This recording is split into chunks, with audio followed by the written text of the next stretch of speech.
नेपाल के अंदर ऐसा बाढ़ आया कि लोगों को परेशानी में डाल दिया।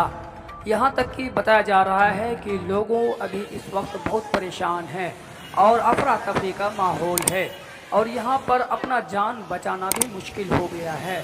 बहुत सारे घरों के घर गिर गए हैं और कई आदमी लापता हो चुके हैं।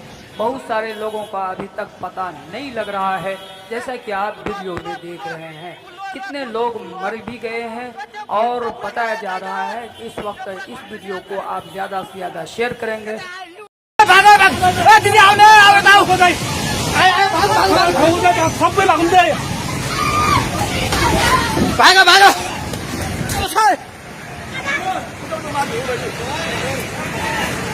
पानी ढुङ्गामा उलिसकेको छ।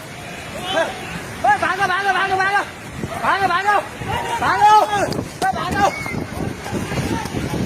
हेलो हे भगवान पानी ठाका ढुङ्गाको पेडल भयो।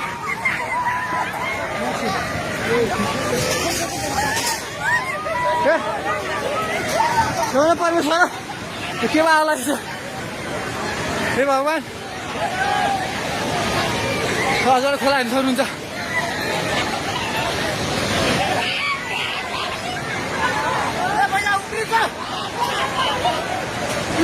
खोला यहाँ भागो भागो भागो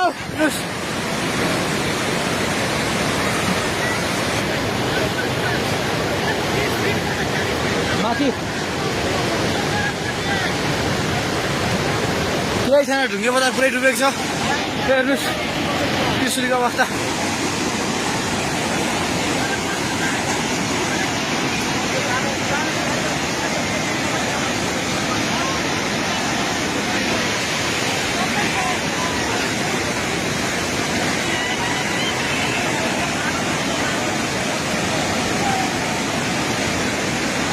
हेर्नुहोस् त्रिशुलीको पावर हाउसबाट केही छैन।